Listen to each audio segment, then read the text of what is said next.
I'm Ron Hoon, and look who's joining right at 10 sharp. Hello, Good morning. Celeste. Hello, Ron. Hello, everyone in the chat. Nice to see you all this morning. It's a special day, Ron. Yes, it is. Why? Well, it's National Wing Day.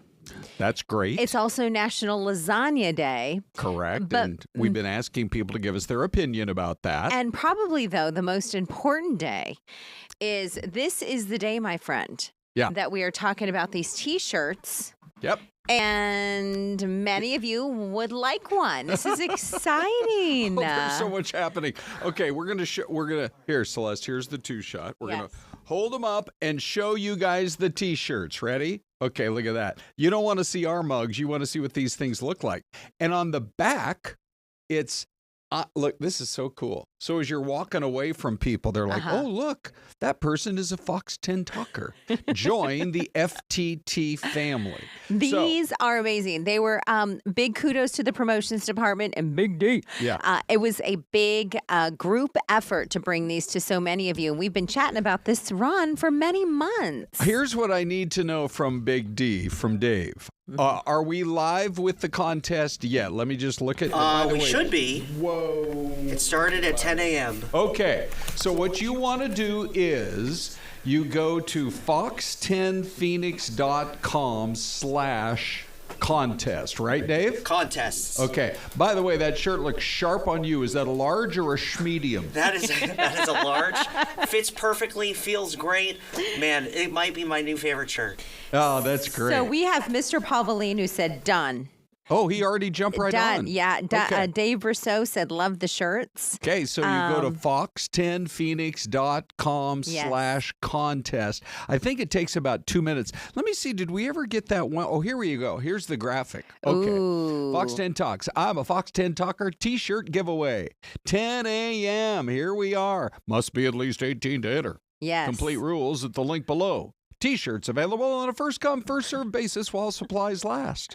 And the thing that's super cool about it, and by the way, we're going to get to all the big news stories here in about 30 seconds. Yes. The thing that's really cool is if you would like it autographed, we can autograph it for you, We too. can. We have silver Sharpies to do such a thing. See, that's correct. Maybe we should just plan on autographing them all. Oh, it's a great idea. Okay, have fun, and we'll check in as the morning goes on, see if you guys are finding the form and where to go, and here it is and one last time. Thank you, Ron, because Brandy the Bookworm said, what is the site again? fox10phoenix.com/contest. Yes. Okay. So throw your info in there. We'd love to hear from you. We're going to be talking about it all morning long, but we need to get to the big stories of the morning. And we have Richard Giancovis joining us live now. Now, Richard has been on this story since earlier this morning. Just the shock. My understanding, Richard, is that the shooting that happened in this, one of the most, I think, prominent upscale high-rises in Manhattan, that this basically now creates one of the worst shooting incidents in New York in some 20 years or so. What can you tell us about what you've been learning so far?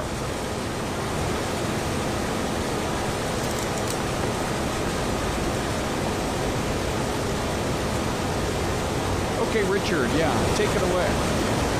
So terrible. The entire city, Ron, is in mourning here in the Bronx community, which is north of the city. We have, 5 boroughs, Manhattan being one of them, where this incident took place, and we're up in the Parkchester section of the Bronx, which is an area where this NYPD officer, who was a 3.5-year veteran of the force, lived, and he was one of the many brave men and women who put on a uniform. And when they put on the NYPD uniform, the largest police department in the country, they take an oath. And that oath is to protect the lives of the citizens of this city. It is something Officer Desiree Islam did, and he served his community, not only his community, but his family. And that's the real story, the family he leaves behind. We'll show you some video now of who Officer Desiree Islam was as this whole community mourns with the city.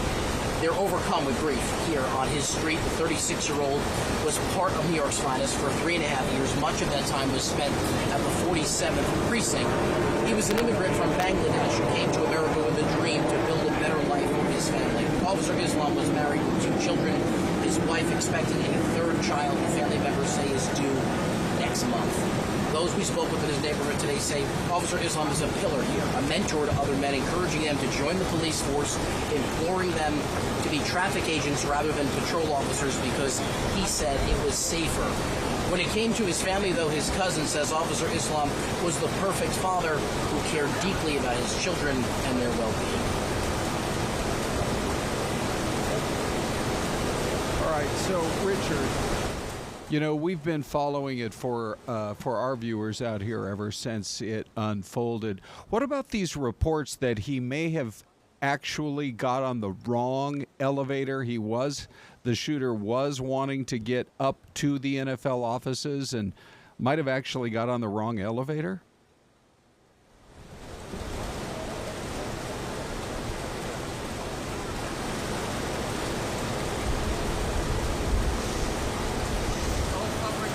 Yes, well, he went to a floor, Ron, that was not the floor he was targeting, allegedly, because our sources say he had a note that basically said he was going after the NFL for his CTE injuries that he sustained playing football. He never played pro football. He played it in high school, and he claimed that he had some CTE with that, and he was going after the National Football League, which is housed in that building. He never made it to that floor. He went on the wrong floor. As for that officer, he was in uniform in the lobby. He was basically providing security as maybe some extra pay, and he was wearing a full uniform. He was in his NYPD blues, waiting there as the suspect entered with his rifle, and that's when he was shot, and that's what got him onto the elevator. The suspect went up to the wrong floor. He must have gotten lost. He killed people along the way, and then wound up killing himself on the 33rd floor, which was not where the NFL offices were housed. Yeah, that is our Richard G. New York. Richard, thank you. Thank you, Richard. Okay, so once again, they are piecing it together. It looks like the guy left 3 days ago from Las Vegas. Yeah. Drove pretty much straight through. I believe he made his first stop drove kind of across through Utah and Colorado, stopped, got to about Iowa, just kept driving. And it looks like, according to the timestamp, Celeste, that I saw, he walked up brazenly with the rifle, armed with it, right into the building at about 6 p.m. last night. And so a lot of the people who otherwise I think would have been in the office might have been gone by then. You know, quite disturbing too when you think about it. I mean, fortunately, he had that note in his pocket about, you know, he'd said he was suffering from CTE. So at least it gives people some sort of a thought about a possible motive. But, you know, talk about being at the wrong place at the wrong time. There was a woman who was in the lobby at the time as well, who happened to be, according to authorities, we had this story earlier this morning, she was hiding behind a pillar, and he shot her right there in the lobby of the building. The moments of terror for her. Oh, unbelievable. So our thoughts and prayers go out to her and her family and everybody affected. But I was listening to some of the reports coming out of LA today. Apparently, according to our sister station in Los Angeles, he actually went to school in Southern California. He played high school, and they were playing a portion of his video. He was a high school football star in Southern California before then moving to Reno. Dreams of the NFL. Yeah. So sad. Okay, so we'll stay on top of that. We have been told there may be a news conference later today in terms of what NYPD has been learning. Yes. All right. So one other story we're going to get to real quick, which is just, you know, we're following it for you. What's been happening with the Dragon Fire. It's just stunning how, despite all the manpower that they have on this fire, and that's the one that has already destroyed the lodge at the north rim of the Grand Canyon. Unfortunately, the way this fire, Celeste, is moving is now creating some real fear for the Kaibab Lodge, which, if you get up there and kind of look around, basically you've got the lodge at the north rim. You do. And then way up north of there, up Highway 67, you have the lodge at Jacob Lake. Yeah. Well, about halfway through is where you have the Kaibab Lodge, and we are sharing some of the pictures with you regarding all of this. Here's our plan for today. At 11 o'clock, here. You know, we're now going 2 hours from 10 a.m. till noon. At 11 o'clock, Ty and Anita are going to be talking to the operator of the Kaibab Lodge. Yes, Larry. His name's Larry. Yep, Larry. I think it's Larry Innes. Innes, yep. And they still have phone service up there, so we're going to be talking with him, and that'll be at 11 o'clock. And then we've actually reached out to Incident Command. Oh, by the way, Larry telling Fox 10 that they have already provided more than 3,000 meals for firefighters up there. And he says, I have never seen a show of force anything like this. They're doing everything they can to protect this property. They are. 35 acres he has there with this, the Kaibab Lodge. And he said, fortunately, he's hearing right now from some of the incident commanders there on this fire that the fire is burning to the northeast. So he's grateful for that. But over the course of the weekend, I happened to be in Flagstaff in the high country on Saturday, and it was very breezy. It was very windy. And so one of the things that the fire crews are talking about is that they're seeing these intense gusty winds picking up again. And so the containment on the fire dropped. And it just exploded in size. We just didn't expect to see that. By the way, there's the heartbreaking image from the North Rim. There's the lodge all burned up. Brandy, by the way, is asking, so how do they pick these fire names? That's up to the first responding crews. Yeah. And generally it's based on the location. Like a river or a forest nearby or some creek or something like that. Yeah. So something going along with those initials or those letters D and B, Dragon, Bravo. Yeah. And we sure hope. Right now, I think they're very hopeful they're going to be able to save the Kaibab Lodge. Now, coming up after the break, we have Isabella. She's been working on a great story. Okay, so fingers crossed everything's going to work out there at the Kaibab Lodge. Yes. But coming up after the break, Isabella has been talking to or listening to some of the comments that people have been making about this unbelievable effort to stop a wildfire in its tracks before firefighters could get there. Oh, wow. Yeah. Great story. Okay, so Isabella, you're all set for that in 2 minutes. And by the way, fox10phoenix.com/contests. Yeah. The T-shirt contest, many of you have already dropped a like. Oh, it's sold out already, Big D just said. Okay. We already reached capacity. Just Thank that fast. you. It'll happen again. You know, everybody was like, I wonder if we'll get much of a response. Oh, yeah. Speaking of response, here's the mystery cam, and we'll be back in 2 minutes.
Well, with everything that's happening, we have to work in the mystery cam. Sorry for some apologies there. Sorry for the difficulty with the audio we were having with our crew out of New York, but I think you got the gist of it there.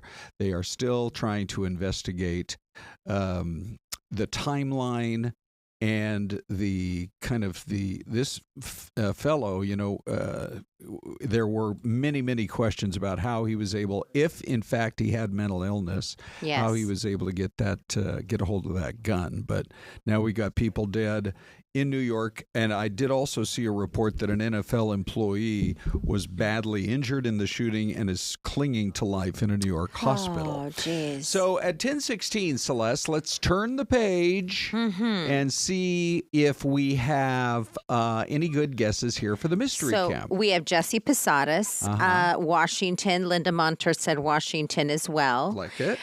Here's Johnny said Washington. We've got a lot of viewers there who are saying, hey, yeah, this is my guess. Paul Humphrey says Virginia. I believe Brandy the Bookworm, I think she said, let me look. Did you say somewhere in the West Coast? Charles David said Tampa. Husky Mom with a South Carolina. And so, yeah. And then here's Johnny. He's excited about the Bella Bomb here coming in just a second. Oh, believe me. Here's your, hold on here. I have a button here where I can actually punch up. Johnny. Oh, look at this. Oh, look at, two. We have two. Yeah, normally we have a solo shot on Isabella right here. Believe me, I know a guy. In fact, his name is Dave. Big Dave. Who can? This is a streaming show, everybody. So there she is. There's your Bella Bomb. Okay. Yeah, go for it there, Dave. Anyway, okay, so your guess. I like Patricia with Wisconsin. RLS Vids is saying Seattle. I think I'm gonna go with that seems because the sun seems to be higher. Okay. You know what I mean? Yeah. The sun placement is actually one of the clues. Ron, yeah. I mean, didn't like the Aztecs and the didn't they kind of tell based on the sun what time of day, the whole sundial? They created the sundial in the year 1282 BC. I don't know for sure. I'm going to dig for the details. Anyway, okay. Let's see right now, Celeste. Oh, so your guess is? Ancient Egyptians actually created the sundial. But I mean, what state is your guess? In 3500 BCE. 3500 BCE? Yes. Yeah. Okay. Yeah. Do we have to say BCE? Can't we just say BC? I don't know. That's according to AI. Well, who knows? The robots really aren't smarter than us just yet. They just work a lot faster. Okay. So we can go BC. What state did you go with? I'm going to go with Wisconsin as well. Isabella, what did you think? A lot of people. I don't know. No, okay. Do you want to go with Washington since a lot of people guessed your home state? That was Washington. I didn't see any evergreen trees. I'm going to go with Michigan. North Carolina. You know what? Okay, North Carolina. I was going to go with Michigan too. Here's our answer. Oh, Port Washington, Wisconsin. Oh, darn it. Nice work. I was really looking at Wisconsin. That was Patricia. Patricia, thank you very much. That's just smart chat. It's very odd that we outsmart the Hooner. Oh, thank you so much. Okay, so soak it in, Patricia. So you know, all the T-shirts, we can't really say sold out because they're free. They're free, and don't worry, we're going to do this again because people out. Are we? Yeah, many people. Okay. Well. Oh, Dave says we don't want to promise that. Yeah. You'll just have to stay we know tuned. A guy. I think the big boss is watching. Yeah. We're going to try to do it again. We know a guy. We can chat with him. And it's possible. He's got the John. Is it John Adams? He's got the John Adams. You know, he signs. Okay. What is it? The John Hancock? Thank you, Hancock. Okay. You knew what I meant. Remember that great big signature of John Adams on the Declaration? You know, his signature's probably so teeny. Very little. So he's got the John Hancock, the GM. Yes. Yeah. So we're gonna work that for you guys. We'll see what happens, but let's see. So anyway, let's get on to this next story with Isabella. This is so great. It first attracted our attention yesterday, and it has to do with a whole community of people coming together because these fires can start on a dime. And so Isabella and I earlier this morning, we were talking about it, and you started digging into it, Isabella, in terms of how it all unfolded, where everybody got together and said, look, if there's something we can do before wildland firefighters get here, let's do it. Yeah. Right? You know, it's a very encouraging story just about neighbors and coming together as a community, because this could have been a devastating story. So what happens, as we know, it is wildfire season. It's dry. Our monsoon has not been performing well. So one spark can cause a big fire. And that's what happened in this incident. Well, it was welding, right? Somebody was out welding on a fence Someone line. was out fencing or wielding on a fence. And that single spark, the dry conditions, the breezy conditions, sparked some flames. Right. And what was really awesome is fire officials were called, but because that area is so rural, sometimes it does take, a couple minutes for crews to respond to where the scene was. So in the meantime, a ton of neighbors in that area came together. They brought tractors, they brought water buckets, they brought hoses, they brought everything you can think of, even some shovels to help contain the flames. And they were able to contain it to only around 10 acres, which is pretty incredible considering that just with that wind, hundreds of acres could have blown. And the fire was about 30 feet away from homes. But thankfully, because of the neighbors, no homes or structures were even burned. Okay, so I think we're going to listen to the fire chief speak about it now, right? Yes, Ready? we interviewed him, and the fire chief spoke about more on the neighbors coming together. Here we go. Essentially, looks like it was started due to some fence welding. And luckily, a lot of bystanders were there with their water trucks and shovels and tractors helping us get it out before we had got there. So when my units arrived, they went to the head of the fire and were able to stop the forward progress. Having those community members there, active when we showed up, really helped steer the direction of this fire. We did have parts of the fire that did come close to some structures. It's important to note that that 30 feet defensible space is a good rule of thumb for everyone, regardless of where you're at. And it did look like it got close to a home under construction and a trailer. So it's not uncommon for neighbors in our rural areas to help out when a fire breaks out. In this case, the quick actions, their water trucks and tractors help keep the fire smaller than it could have been. We always want to make sure we're prioritizing safety. So if fire's moving quickly and conditions are dangerous, we still encourage them to call 911 and get to a safe place. Yeah, it's just incredible that because of the neighbors' efforts, no structures or homes were burned, because that could have gotten very devastating so quickly. Yeah, the aerials that we were able to show there to show you, it still got pretty close to some homes. Very close. You got to live in a neighborhood. 30 feet. How much? 30 feet. Yeah. You got to live in a neighborhood where somebody's got a tractor. Yeah. Right? Well, Not that's just it. shovels. In Prescott Valley, absolutely. right. You have some really hardy people up there in some of those communities outside of the city. They're amazing. Sure. All right, let's move on to maybe the controversy of the day, which is we showed the video to you yesterday. It was making a lot of headlines. It came out of Denver. And they had a American Airlines plane. I'm going to pop this video up right now because, you don't know exactly how you're going to respond. But when we started seeing people jump off the aircraft, now that lady just kind of fell down. She brought her purse. Other people have some carry-on bags with them. Right. And I think we actually saw a couple of people with actual suitcases as well. I'm not quite sure. That was maybe a backpack that somebody brought on. So the whole idea of people stopping and grabbing, that almost looked like a baby car seat. Yeah, it really did. Right? Now, there's somebody that fell down and it looked like maybe they had a child, and here's somebody with a couple of pieces of carry-on. And so the whole question is, now, as background, the plane was taken off at 2:45 in the afternoon Saturday when people realized something was wrong with the Boeing 737 MAX. The video shows the scary moments from both inside and outside the plane, people using the emergency slide. But our sister station in Denver interviewed an aviation expert, Steve Cowell, and he said what he saw on the video is they are endangering the lives of other passengers.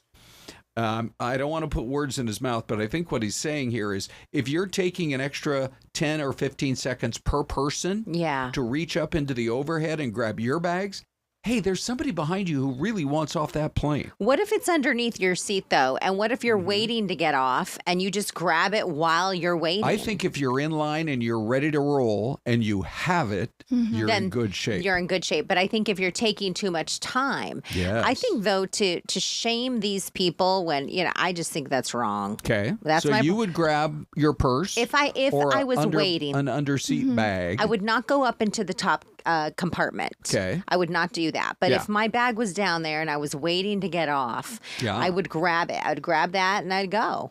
Okay, so I agree. here's more of what Steve Cowell, this expert, told our sister station Fox 31. He says they are endangering the lives of other passengers. At best, they're going to stumble out of the plane. We saw plenty of that. And not as quickly as they would if they didn't have that carry-on luggage. And they could get injured. They're impeding the evacuation. He actually then in this interview with, and that's one of our great Fox stations, Fox 31 in Denver, he said, think back. This was more of a slow rolling fire because it was outside the aircraft. It was the wheels. But and they're still going to investigate to try to figure out why. But you know what he did do? He brought up that Air Canada flight back in 1983, where it took less than 90 seconds after it got down on the ground to be engulfed in flames. Wow. And many people did not make it out alive. That's so sad. The fire killed 23 people. That's Wow. really So, if the first few people get off, Yeah, that's... it's very difficult, but they are going to be taking a look at it. And the other thing he said, you guys, is they are going to be looking at A, how the flight attendants directed the evacuation. B, what was the communication between the pilots and the flight attendant? He said they need to do this for the sake of improving what may or may not happen the next time. So you've got to make a snap decision. And if you're ready to go, it's your turn in line. Yeah. The other thing is, what about, I was on a trip recently in another country. I'm just punching my button here. It takes about 5 or 6 times to actually punch that. Somebody eating honey toast in here again? Yeah, who knows? I do love me some honey toast. But I can tell you this, in other countries, they open both doors. The rear door Yeah. for both boarding and deboarding, and the front door. Yeah, So open if all you're 3 in of row them. 31 Yeah. and you don't want to have to wait to get out of that plane, especially in an emergency. Yeah, go out the back.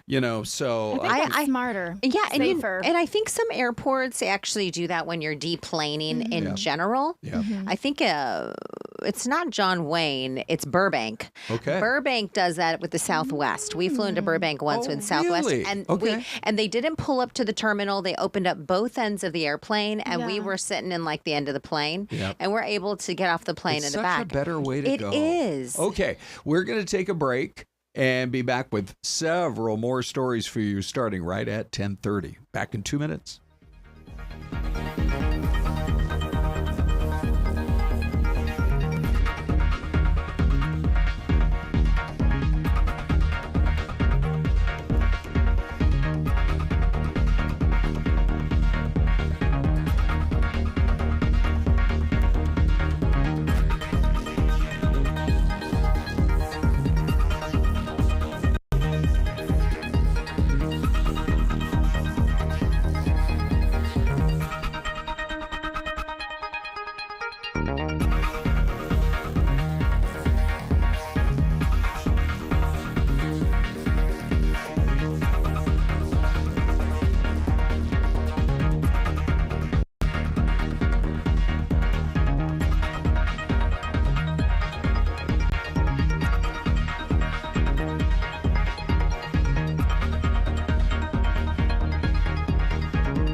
Welcome back to Fox 10 Talks, everybody. You know what, Celeste? If I was going to guess on that one, I don't know where I'd go. Oh, wait a second.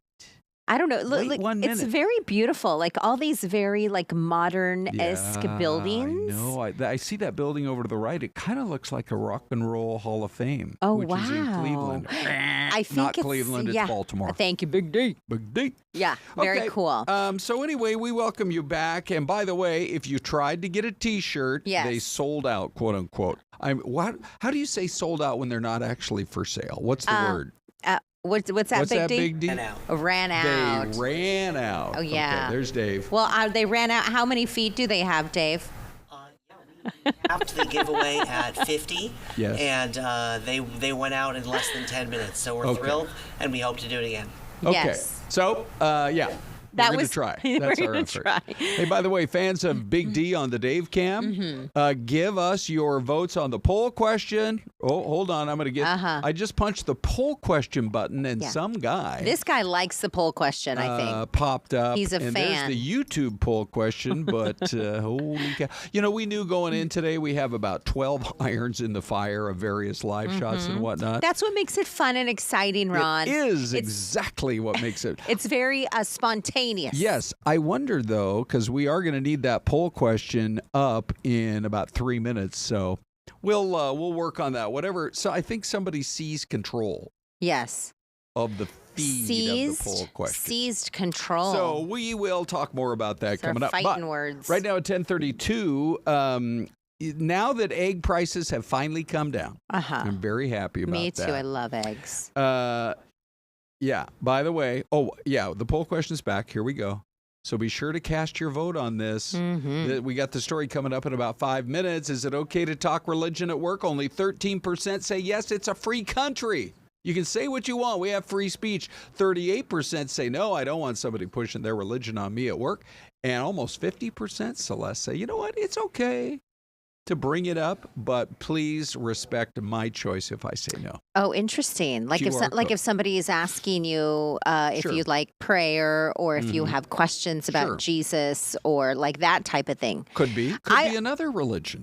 Or anything, yeah. I was thinking more like maybe it was just listening to Christian music or something like that at your desk. Sure. You know, did you see the story on Fox News that multiple Christian artists, they're topping the Billboard Top 100 chart. Oh, is that right? For longer. Like who? Lauren Daigle was one of them. That was one of the pictures. And she's actually, for quite some time, and we've played her music on the air here in our morning show on AZAM. Yeah. But Fox News had so there's a question now whether or not they're seeing a rise with Gen Alpha and and the millennials, I believe, or Gen Z. Gen Z and Gen Alpha. I also think you got to read the room.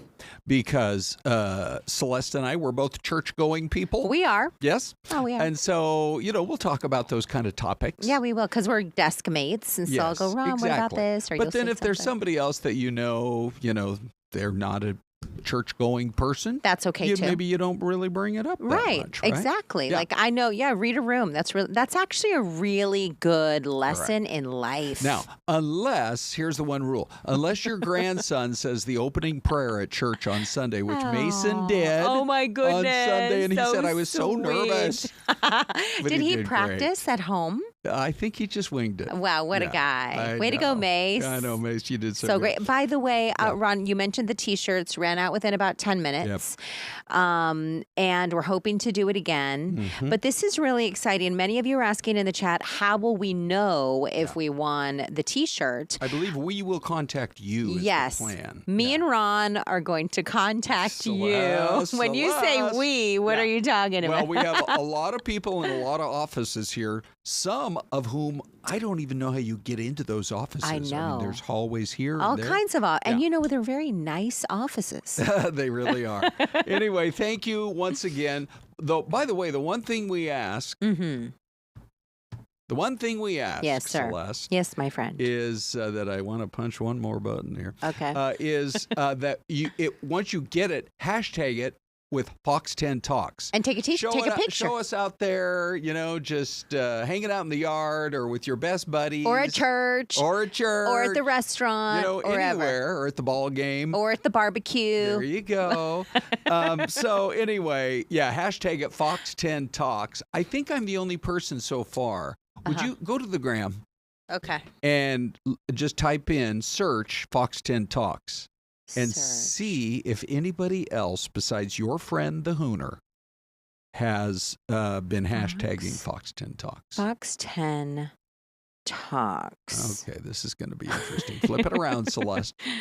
Is everything PG for our show? What do you see? Actually, no. I mean, Anita and I have a picture with a foodie when you were off. Okay, go. We had Go a ahead and show foodie it. guy. Yeah. We have look at all several different ones. Yeah, wow. for Fox this is 10 awesome. Talks. Okay. So I think it's people that are, different stories and people who've been on, and there's several out there. Sweet. Okay, real quick. Here are several of the big stories we're following this morning. They're trying to figure out why all of a sudden beef prices are going up. Mm-hmm. I'm always a little skeptical of the explanations, but they do say the number of herds is continuing to drop. I do think that ranching and access to water and all those things just gradually over time get more and more difficult for people in the agriculture business. Well, the drought doesn't help. Right. Right. So last month, the average price of a pound of ground beef hit $6.12 for a pound of ground beef. Come on. That's crazy. But here's the other thing I really actually worry about this. Ever noticed, let's say the fast food places say, well, we got to jump up our burger prices 20 cents. But then they never come down. Yeah, they always stay. Right? Because if the price goes up, eventually it's going to come down. But the price at the burger place doesn't come back down. Yeah, and I think we saw it with gas prices too. Like, what was it during the recession? It was like gas prices went crazy and then they just never came down. Yeah. Well, so now or not by much, anyways. And by the way, the pound or the price of a beef steak is running $11.50 per pound. Are you a beef steak consumer, or are you more of like a ground beef consumer? I like burgers. Yeah, I just like burgers on the grill. So simple, that kind of stuff. All right, let's talk about what's been going on with our president. Okay, ready? Here we go. These are the pictures as he was getting ready to leave Scotland today. And aren't you a lord in Scotland, Ron? I am.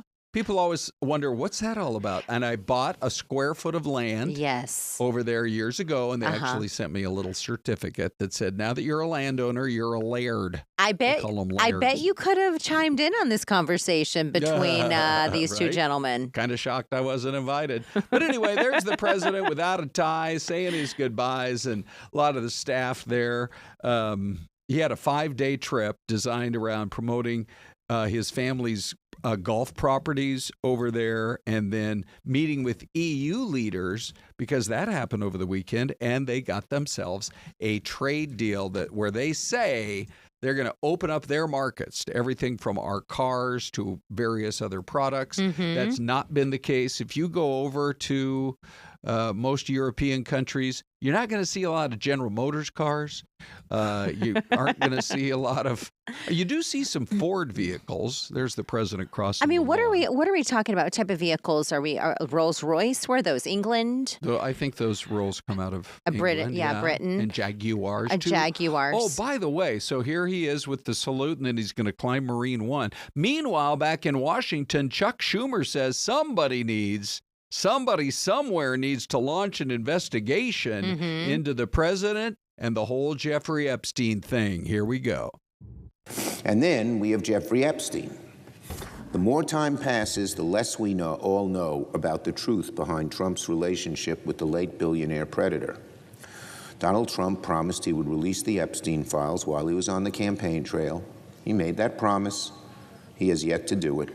Speaker Johnson quite literally preferred to shut Congress down and send everyone home on an Epstein recess rather than risking a vote on the Epstein files to take place. Americans are right to be angry over the lack of transparency. But this isn't just about getting the truth. This is also every bit about our national security. Whatever may be in the Epstein files is clearly troubling enough that Donald Trump doesn't want to touch this issue with a 10-foot pole. So it's natural to ask, What happens if America's adversaries use cyber attacks or other means to access investigative material into Jeffrey Epstein that are embarrassing or worse for the president and or the people around him? What happens if Epstein materials end up in the hands of the Chinese government or Russia or North Korea? Unless the Epstein files are released and made fully transparent to the public, could our adversaries use that information to blackmail someone like the president or other senior leaders in government? What kind of risk could that pose to our national security? Oh, there we go with his speech on the floor of the Senate about 2 hours ago. So we'll see if anything comes of that. Obviously, Democrats no longer have control of the Senate, so we'll see really whether or not there will be. So here's my question. Call. When they did have control, or when we did have a Democratic up until about a year and a half ago. Yeah, why didn't they call for that now? Why didn't they call for it then? See, this is why. This is Syleste as the investigative reporter type. Why now? Why not? Why now? Yeah. Why ask now when you had control over the files and stuff going on in D.C.? Why didn't you just release it then? Yeah. What else are in the? Maybe there's something else in the files. Ooh, that's a good that point. they're not that they didn't want to release then. Yeah. I don't know. Just all these. I think there's a lot of questions surrounding this whole situation. One thing there's not a question on so much anymore is whether or not you have the freedom to speak about religion in a federal building. I was not aware of this, but there was a rule that you could not talk about the separation of church and state. Wow, you couldn't even. Yeah. I mean, to what extent? I don't know. But if you bumped into somebody at the water cooler and said, "Hey, did you see there's a new pope?" You could have got into trouble. No way, really? Well, supposedly you weren't supposed to do it. But a new memo from the Office of Personnel Management, which is basically their HR department, says employees can openly talk about their religion or their beliefs, but they need to be respectful of other people's, if they push back on it, which is exactly what our poll question says. Matter of fact, that's number one right now. There's the QR code. 51% say it's okay to bring it up, but please respect if I say no. And then your other options there. Just real quick, we'll look at the YouTube options as well. Pretty much the same today. This is interesting. Yeah, it is. It's very rare that and there's almost 700 votes on YouTube with this one. Look at that. Yeah, they're aligning with one another. Politics and religion. It's going to be a big vote, that's for sure. So in 2 minutes, we'll check in with Dave on your comments on the Dave Cam. This is Fox 10 Talks.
Okay, everybody, welcome back. This is Fox 10 Talks. And by the way, we now, henceforth and forevermore, Yes. go 2 hours. Starting at 10 right through till noon. You know, it's funny, Celeste. Yes. Desiree and I are now doing the 11:30 to noon. Yes. So we have a 2-hour block. It's you and me for an hour. Yep. With a lot of cameos by the one and only Bella.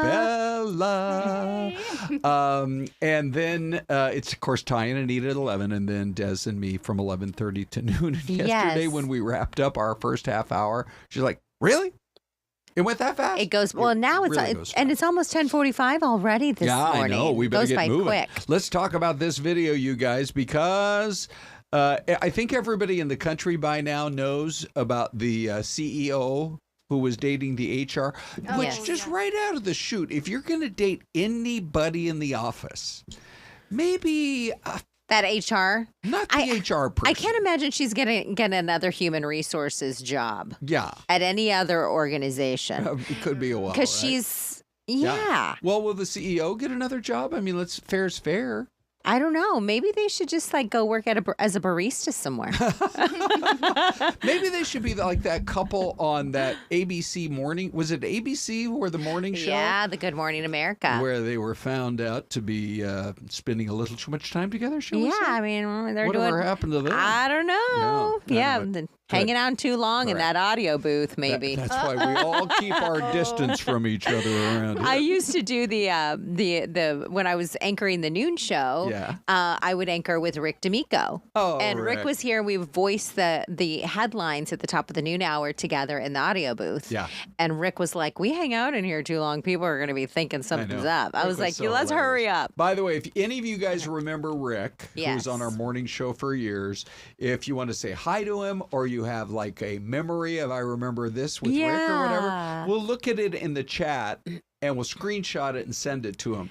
I swear, probably at least once a month, somebody's like, "What's going on with Rick?" I still miss seeing his smiling face. He texts me from time to time, Sure, and like yeah. he's at the doctor's office, and he'll say, "Hey, look what I'm watching." And he'll send me a screenshot of something, and then I'll say, "Oh, tell them thank you for watching." He's like, "I was about to ask him to change the channel."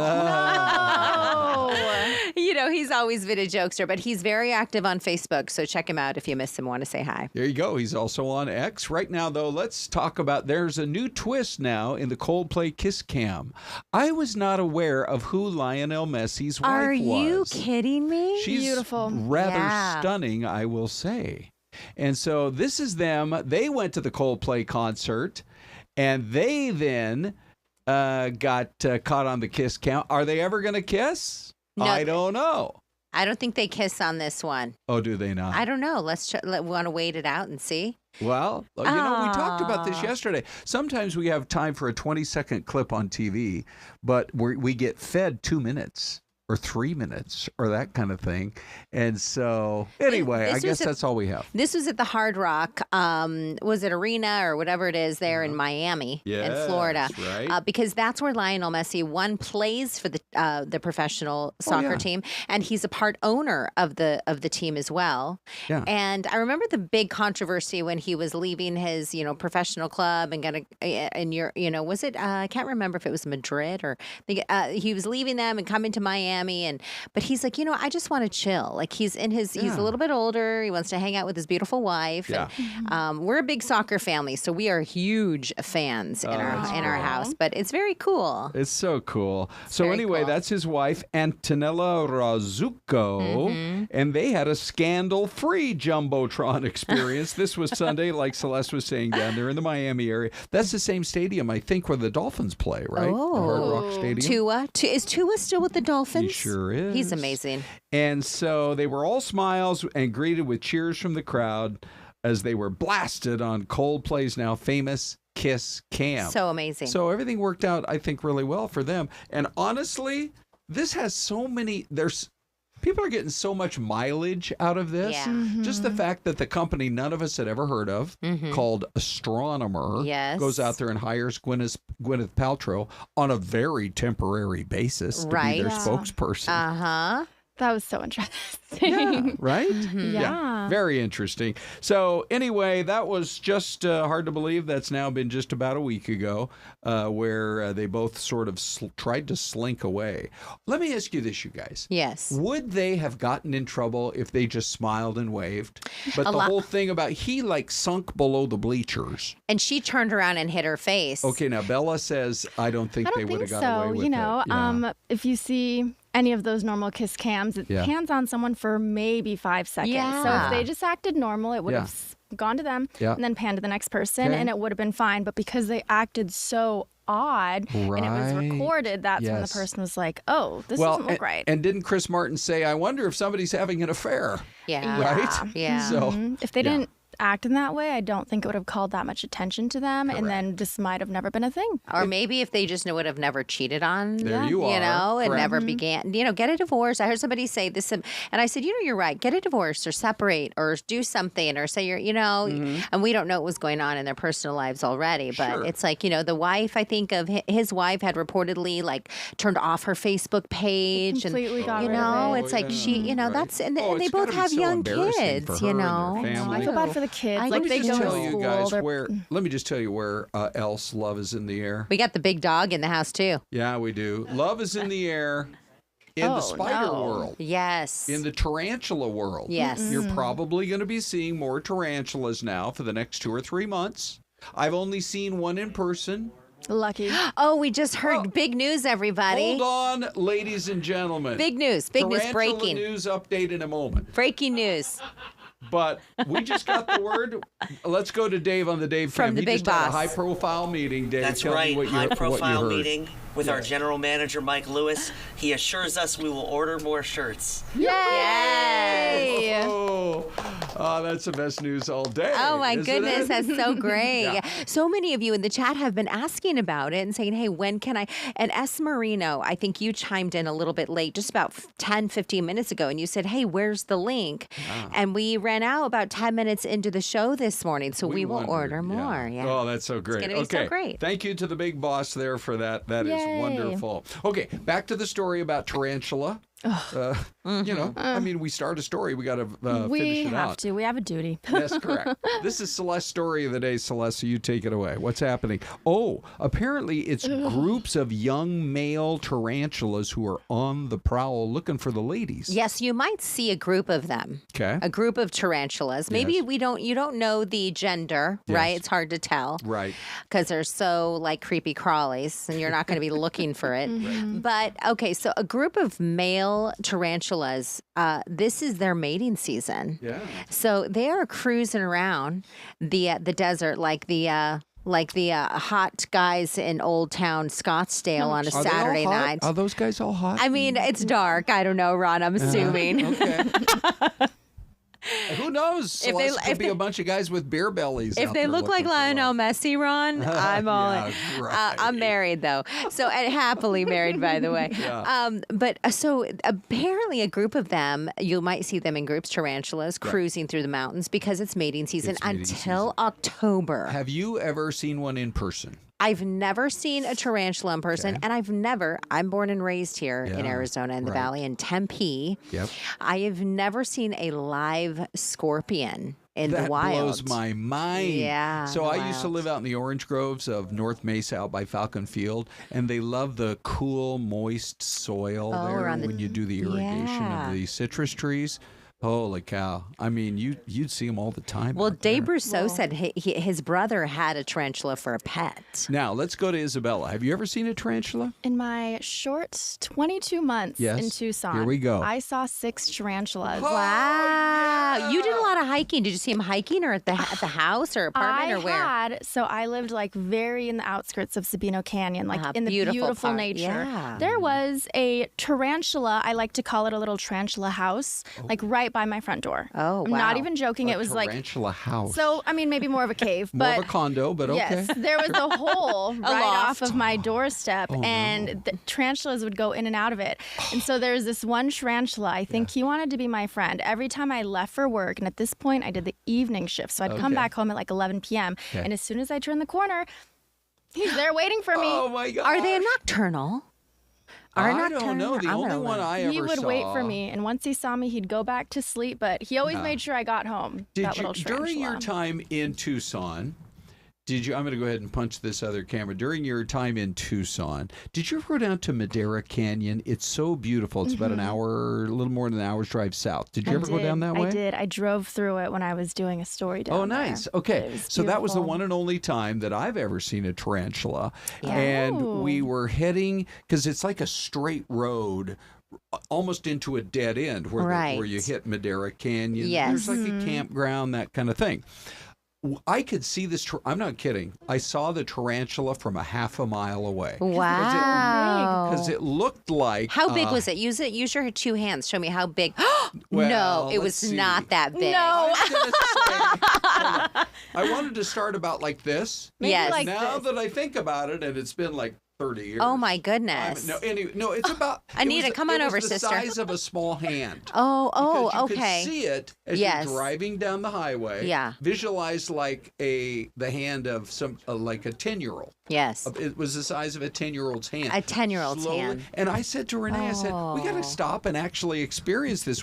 We stopped the car. Yeah. And there was no traffic on the road, and we just got out and like stared at it. Oh, how cool. I don't think they wow. jumped. I don't believe they Well, jumped. what they are, Bella, you're amazing. Thank you for coming on. So, yes, tarantulas are generally considered nocturnal creatures, spend most of their time in burrows during the day and venture out at night to hunt for prey, which means to is hunt for probably prey. why Bella saw them at night. Yes, outside right? in their loft Yeah. in the area of Sabino Canyon. Yeah, no kidding. They were looking to mate. Yes, she says. Okay, well, this is as we said, it's the mating season. You're going to see a lot more of them. Anita, have you ever seen a tarantula? Anita. I held a tarantula and I was desperately trying to find the photo. Phoenix Zoo came in. Wildlife World Zoo came in and they brought some critter and I held it live. So then the zoo came in the next weekend. And they're like, can we get you to hold the tarantula? Oh, that's good. And I said, sure. Yeah. And I just stood there like the way they transfer from one to the other. Have you ever seen one in the wild? I don't think I have. I've seen a rattlesnake. Yeah. Javelina. We, I don't even know how I got tucked into this once, but I put a scorpion on my head No. Oh. just because Did it somebody have all said, the venom? well, Ron, here's you're what they said. you're quite the thrill seeker, though. Well, here's what they said. They said you're not going to get stung because the bigger they are, the more, say, gentle they are. The It's less the venom, little the ones itty that you bitties, the gotta watch. babies. Yeah. So we've had a great show. We did do the T-shirt giveaway, Anita. It I went heard you really sold well. out. And now we got 10 minutes. 10 seconds left for you to promote the big 11 So we're a.m. going to hour. talk to the owner of the Kaibab Lodge. Excuse me, I can't talk. Because the Dragon Bravo fire is growing again. Okay, thanks Coming for right watching. up.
Welcome on in. It is 11 o'clock. Here That on first this. one was just a practice. It was a practice. It was just, Welcome on in. warming. Oh, yeah, the vocals, yeah. you know. Hi, It's important Crystal. to do that. Hi. Crystal, happy Tuesday Crystal, to you are our Happy favorite guest. Tuesday. Oh, you guys are my favorite 11 a.m. hosts. Very diplomatic of you. Last week, Ty told everybody that they were his favorite, our favorite guest. And then she called me out, and I was like, well, listen. It's okay. We're a tight-knit family around here. Everybody can be my favorites, right? Wow. So you tell this to everybody? Correct. Correct. Okay. Good. But in reality, you are one of our favorite okay, guests fine. whenever Yeah, you yeah. come over and talk to us and hang out over on Fox 10 Talks at 11.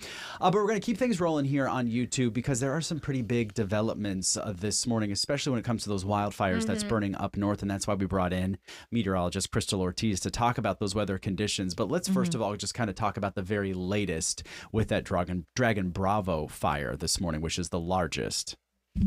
Okay, it has grown. So I'm trying to bring up. I have no Wi-Fi all of a sudden. I know. I only had one little notch, but well, I've got it up now here. yeah, so let me I just do- tell you this. So what's happening? The containment has dropped, and the acreage of this fire has really ballooned, you guys. So right now, the Dragon Bravo fire is sitting at 71,000 acres, and now the containment is only down to about 9%.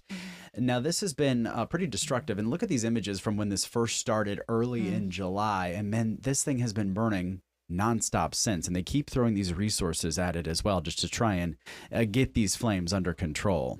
This is the fire that broke out the 9th of July Yes. and destroyed the historic Grand Canyon Lodge. And then, Friday when we left, we were talking about how things were looking really good Monday morning. We came in yesterday and we're talking about how they're really getting ahead of it. This is great news. And that's Crystal, how quickly things can change. And I heard you say earlier this morning, fires like this have their own weather system. Is that correct? Is that how you phrased they it? can kind of almost create their own weather okay. system in a way. So they can create their own cloud coverage, pyrocumulus type of clouds, which are literally clouds that are triggered in part because of the fire, the heat, the moisture that is involved with this kind of system or setup when you have fire. And then you've also got the winds can be variable again because of the way the fire is moving and it creating this own little heat bubble basically. So we discussed this earlier on air, but usually when there's big fires, the National Weather Service has what's called incident meteorologists that are deployed to these fires to help firefighters on the front line kind of figure out where they're going to attack from, what are they going to do, how are they going to handle this, setup, and how do they stay safe? Because you don't want the winds to overtake and the firefighters be in the wrong spot. Which is what happened in Yarnell Hill. Yeah. It just had the anniversary of that, and the firefighters were in a canyon area almost fighting this fire. The winds turned on them. Chris, I was going to ask you about that meteorologist that's specifically up there.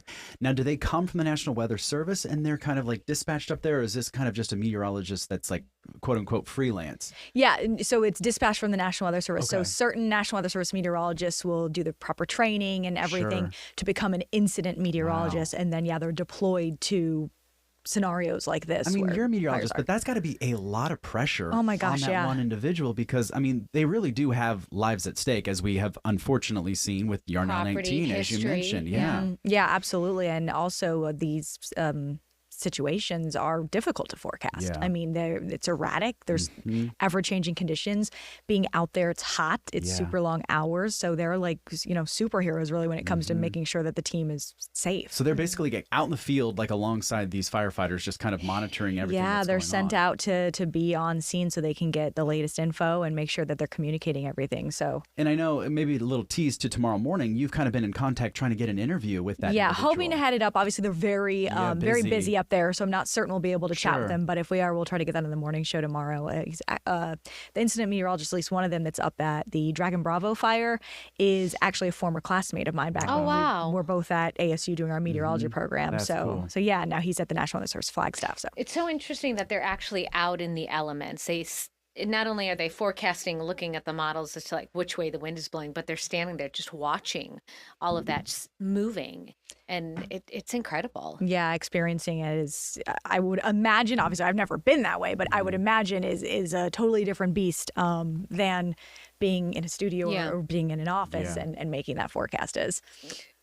Did you want to talk about the forecast? Sure, yeah, that'd be let's great. do it. Let's do Okay. that. Can someone help me actually punch up her computer? Because I don't think I have the ability here. Or is it Ian?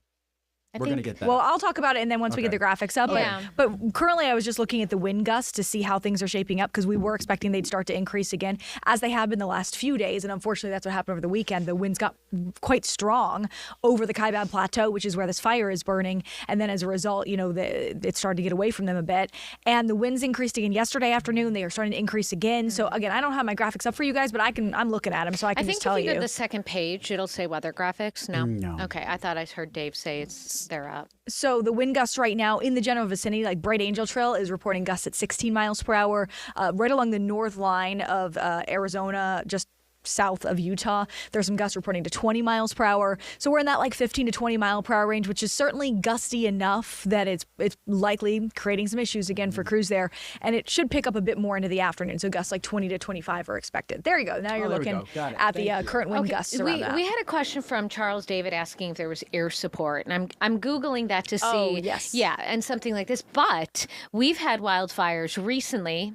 I can't remember the name of it, but where the winds were so bad they couldn't send and so that's another thing that they're looking at. Yeah, and I think the threshold is not that high for them to not be able to fly. So I'm not sure if like right now actively in the air, I couldn't answer that off the top of my head, but I know that there have been periods of air support, both for this one and the white sage, which it looks like the white sage they're mostly getting on a handle on at this point. So actually, let's take a look at that. We'll zoom in on my map here. This is the latest footprint of the area that is burning of the Dragon Bravo fire. Wow. So this has expanded a lot.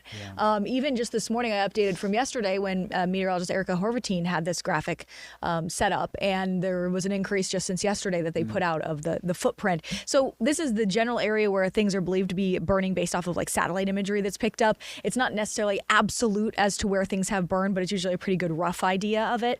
And I wanted to show off because we talked about the Grand Canyon Lodge has burned, but now there is concern that another lodge, the Kaibab Lodge, may be in threat. So that little exclamation point I put is where that lodge is. I found it on the map for you guys. And this is in the Fredonia area, correct? Yes. Yeah, so it's along 67 there, and you can see the pink on the upper right-hand side of the screen. That is the current footprint. Gotcha. So it's not too far away, but you do see it looks like there's some elevation dips to get down to where the lodge is. So I know the hope is they'll be able to create some kind of line and containment that'll stop it from being able to get to them. But obviously, if I can be zoomed in this much and you can still see the footprint compared to where it is quite close that it's burning. Yeah. So let me widen it back out. And this is the kind of latest info on this one right here on the Dragon Bravo. The wind direction forecast today, southwest. So if wind's coming from the southwest, it means it's pushing to the northeast. So that would technically be pushing away from the lodge. So hopefully that continues. Yeah, so it's pushing towards the top right side of your screen.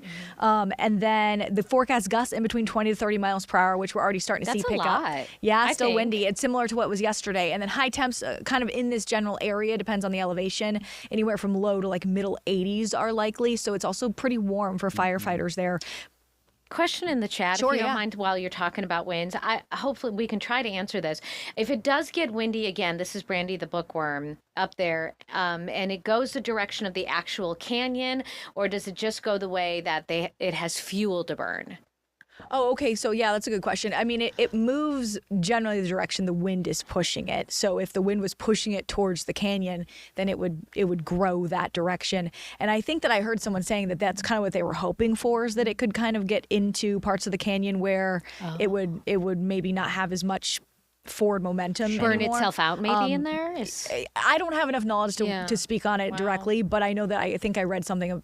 There were some hopes that might happen. I mean, obviously the hope is they can just contain this thing and stop it from burning land in this area. But yeah, so right now the winds are still fairly gusty coming from the southwest, which would push it to the northeast, which is away from the lodge that's of concern now. There's not a ton of buildings, unfortunately, left in that area after the fire that's been burning. And then this is a look at the wind gust forecast, like hourly speaking. So I said between 20 and 30 mile per hour gusts. So you can see they really don't weaken until tonight. That's when they'll start to drop to like 15 or maybe a little bit lower. But it will be another afternoon where unfortunately they're kind of up against the winds. And the next several days, that means the smoke plume is going to be still pretty strong. So you can see this is a loop of the plume, and then I can pause it and show you guys some stuff. But what's interesting is that this forecast model, which goes through Thursday morning, actually has it kind of hooking down the east part of the state, and then a little bit of that haze even getting down into towards the valley. So if you do, especially to the east, see a little bit of haze, it may be that in the next couple of days.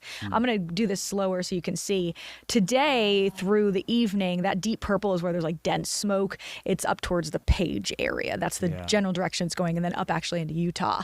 And then it starts to disperse some. So this isn't as dense, but it runs down parts of Apache and Navajo counties. And that's where there could be some showers today. So that would help to scour some of that out. But then you can see some of it tonight. This is, or tomorrow night, I should say, that it starts to go towards like the Superstitions, parts of Pinell County, some of that haze and smoke. Brandy, the bookworm reading my mind, you were talking about overnight, the winds, and I was going to ask you overnight lows. Does that help when it gets a little cooler? And then Brandy is saying, is it me or does it seem like the winds always die down at night? Yes. Yeah. So winds are in some ways, not the only way, but in some ways a function of temperature. So when there's a bigger disparity between like the ground temps and the air temps, you can get stronger winds. So when we cool at night, there's not as much disparity, and so that helps with the guiding the winds. So yes, nighttime usually your winds die down unless there is a storm system moving through, a cold front, an area of low pressure. Then you can get very strong winds throughout the night or whenever really.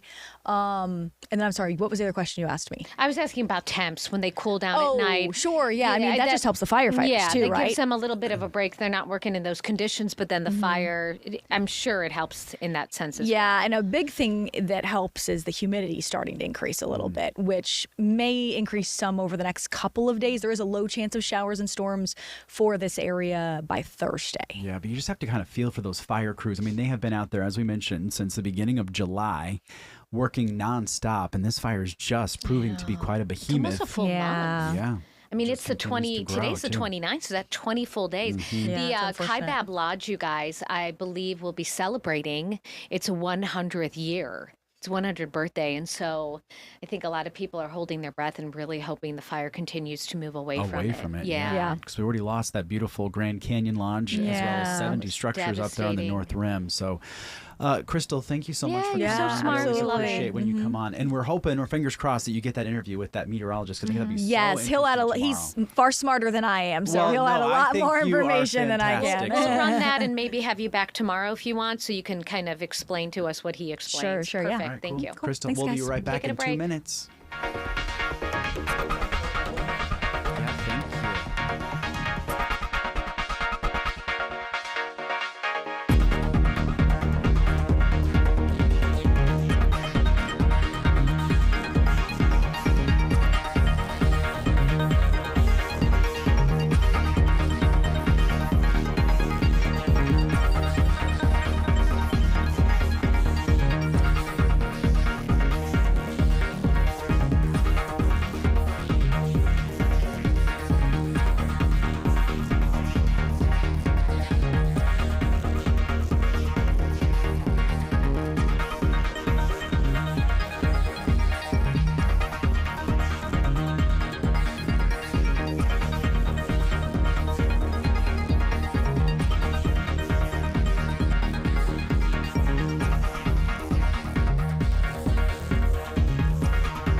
They're like, You have to, you know, welcome back. you missed the good part. We're having, hey, Behave. This is a family show, kind of. Shayla is our... She's one of our newest producers newer, here. yeah. She does the noon show. She's been here for 5 years, Ty. No, you haven't. When did you get what? April 7th. I'm just kidding. Exactly. I know, I'm kidding. She makes me It's feel been bad. over 3 months. She Shayla, high produces... five. She 3 produces months, our noon 90 show and days. is our favorite producer. Sorry, Jeff. Wow. Jeff, I'm honored. You're one of our favorite too. You know Jeff, he does... She's our favorite Hello noon once again. producer. Okay. Anita's causing all sorts of drama already here. I had with a you lot guys. of sleep, y'all. I have a lot of sleep with a new supplement and extra caffeine. Okay. Let's just move along, shall we? Ladies I'm and already gentlemen, we're sidetracked gonna on supplement. We're gonna Exactly talk what about is this dating. supplement? We're going to talk about dating. Okay, so I want to get into this because you guys were talking about this. It's called the T app. Jeff, can you first the of all explain what the T app is? Well, you might have to help me on this one, too, Shayla, but I discovered it on Instagram, and I kind of shared it with Mel and Jessica. I was like, oh, my Our gosh. other producers. You guys, you should check this out. This is a good talker. It's apparently an app where women have created this app to help each other, I guess, avoid Spill the bad tea. dudes, Spill right? the Yeah, tea. they want to spill the tea on bad dudes. Like, I dated this guy. He's a whatever. Stay away from this guy. Maybe he got scammed by a guy, right? Am I wrong? Okay, So you- wait, or he didn't pay spill for the dinner. tea. So how does it work, Shayla? You upload the Shayla photo? actually uploaded the app. Yes, We should I mention, did. though, that you are in a long-term loving relationship. Yes, yes, So you were- boyfriend. Yes. This was all for research Yes, it was- purposes. Pulling me out. This is for research purposes What's your only. boyfriend's name? His name is Max. Hi, Max. Hi, Max. Max. Is he watching? Max, we love you, Max. Yeah, we love you, Max. Discrepancy, though, when I did download the app and I went in to make my profile, you have to upload a picture. Of yourself? Of yourself. Or Max. Yes. Or anybody No, I'm at kidding. that Okay. point. But it is for women and only for women, so you have to be a woman. Okay. Oh. So they verify that through selfies. You make an anonymous name. So you can make any name you want. Did you pick an anonymous name? I did. You want to Shayla. share it? I did make it. I did fajita margarita. You're awesome. Producer right there, folks. Yeah. Linda says, good morning, Shayla. Good morning, Linda. And any of the ladies dating at home, how did you spill the tea before we had apps? How did you share, don't date this guy, or this is what happened? But the story gets interesting Yes, with yes. this T app. Yeah. Okay, keep going, Shayla. You're doing great. So it's like word on the street type of app where you kind of just say, hey, like I went on a date with this guy and he was kind of a creepo, like kind of beware of this man. And is it geographic? Like you say, like Yes. I'm in Phoenix, Arizona. I met this guy in Phoenix, Arizona, and this is It's the vibes he specific. was Yes, putting off. Okay. You have to put your location of where you are because Okay. it is more. It's geographically low, like you know. Yeah, You where gotta you're be. at, You yeah. gotta be where you Would are. Okay. you post or share the gentleman's photo? I believe yes. Oh. People did do that, and I think that's why it kind of got a little bit of backlash from men because they realized, hey, like I'm getting blasted on this app by women. So I think that was kind of where the backlash started coming in. Okay. And then now there's controversy about this app because what happened now, Jeff?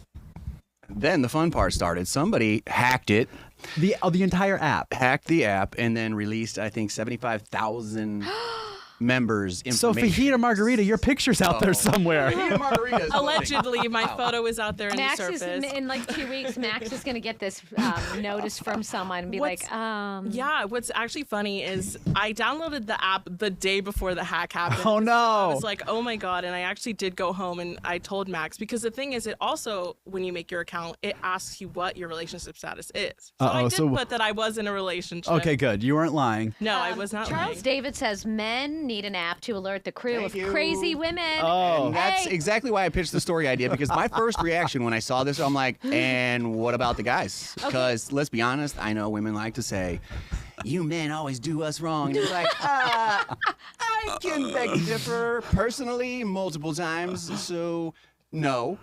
And I have 4 sisters, so I know how these things work, and I know how women like to talk, and my sisters can say what they want. I know. Well, Tyler Lewis is saying that you, Jeff, are still looking for a single hot Shout mom. out Tyler. He remembers. He must have watched the day we were out at Desiree. Yes. JW. When so you shout were out to out him. there. Also, Oh, that was funny. Husky Mom. Love you. Thanks for remembering how to spell my name. Yeah. properly. Yeah, so and that's did- not a dig at the folks at JEFF. It's actually GEOFF. So next time I come in, you can. You can remember that. Now you know. So the app is down. The app is down. down. Okay, but Shayla, you are young and hip. And let's pretend that the reminder. Well, Jeff, you too are young and hip.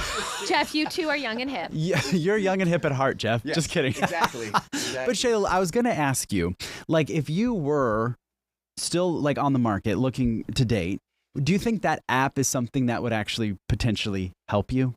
Or is it more of kind of like quote unquote entertainment? I feel like it is more entertainment. I feel like it's more gossiping and like because I feel like there is still two sides to every story. Yes. So if a woman That's a good journalist right there. Yep. They might just be blasting the guy on the app, being like, "Don't date this fool," blah blah blah blah blah. But we never know. We never know what happens. I have an idea. Let's start an app called Two Sides to Every Story. So you better copyright that now. You just put it out in the internet. I'm copywriting it right now. We can let the women tell their story, but we can let the men tell their story. And then they can then come on and be like, well, let me tell you a little something about Mrs. Anita Roman. Anita Roman is not on apps. Yet. I saw her at yoga class last week. Yeah. And she claims to be able to do downward dog, but she can't. Her downward dog. That's it. I'm not asking her out. Also, when I heard that there was a hack, my first instinct, and I don't know if anybody else had this instinct, was that I feel like now that this app was low-key started by a man who pretended he was a woman, who he could then turn around and flip it. That's just, no. You buried the lead. No, this is my conspiracy theory, if you will. I'm like, wow, that's awfully quick that it skyrockets to popularity, and then boom, it's gone. And on top of that, some women uploaded their IDs as verification. So their entire ID was just out there with their address, their name. Yeah, that's rough. Pretty bad. So if you see a fajita mama with her picture somewhere out there, it's Shayla. We're sorry that your ID got, or your my selfie. Your selfie. Allegedly. You're in a relationship. How long have you been in a relationship for? 5 years. Okay. You're not. No, I actually tell people now I'm going for my master's degree in singlehood. I'm about a month or two short of 8 years, so we're good. We're good. I'm proud of you. Yeah. How do you meet women? I don't have time. Well, this is your opportunity right here. Hold on. Okay, Jeff, tell everyone about yourself. How old are you? Do you want to share your age? Roughly. Well, I turned 48 on Friday, by the way. 48? You look fantastic. It was your birthday? It'll be my birthday on this Friday. I need to make a cake. Yeah. Ironically, I was born on the 1st of a month, and my father was born on the 1st of a month as well. Cool. So that's interesting. I always thought that was kind of funny, ironic. You're a producer. I'm a producer here, and when I leave this building, I race to the Far East Valley to run kids home from school, and now to baseball tryouts and such, and then I race back home to take a nap and then come back here. Well, there you go. See, my wife is really exciting. What do you do for fun? Like anything and anything. I love going out to the lake, the river. I love anything outdoors. Not exactly right now. Too hot. Perfect first date. Oh my God! What is this turning into? That's pressure. That's too much pressure. Shayla, we can leave. Somebody out there knows. As I say, it's always like it's got to be something where you can actually engage and talk with the person. Don't go show up at some place where you got to be quiet, like like a movie or a big event show, like at a theater or something like that. Yeah, it's like because you have a very shy personality, as you can tell. Absolutely. If you're interested in Jeff, call 888. I want Jeff. There we go. We're starting an app and a new line. A new line. Jeff's on Instagram. We're on Instagram. You can message us. We'll get you to him. If you have, I love it. If you know someone for Jeff, get in touch with us. We're going to do a whole half start telling them in the comments as the days go on, and then they'll get it back to me. We're going to do if we get enough, we're going to do a whole. That'll be one of the podcasts one day. I love it. What do you call it? What's that show? That old show, the dating show, the dating game. Dating game. There you go. All right, ding ding. Shayla, we gotta go. Thanks for coming Bye. in. Bye, I feel like it's Christmas in July. Thanks, guys. All right, take a look at this, you guys. Is this not gorgeous? This is Arizona Snowbowl. And when you think of Arizona Snowbowl, you always think of, obviously, the skiing. But look at all these fun, cool, interesting things that you can do in the summertime. And guess who we have? Another very special guest here, Miss Angie. Did you download the app? I didn't. I am also in a loving relationship. See, she doesn't need the app. There you go. I don't need it. But that sounded fun. Didn't it? Yeah, it sounded entertaining. It does sound like, you gotta maybe, I don't know. I think it's more entertainment, but it would be fun to read the stories with a glass of wine on a Friday night. Yeah. I'm just saying. My life's not very exciting. No, but you know what is exciting? Snowbowl. I love Thanks for going coming up down, there. by the way. Of course. Thanks for having me. It's a little hot here. What's the temp up there? Oh my gosh, I I don't think know today's for sure, high in but- Flag was 87 versus us at 100. What? So on the 12 mountain, today? it's probably like Even cooler. 72. That's Oh, it. it's Do you know what I beautiful. love about driving up to Snowbowl? That windy road, like right before you get there, with all the forest is all around Mm-hmm. you, and there are always wildlife, Always.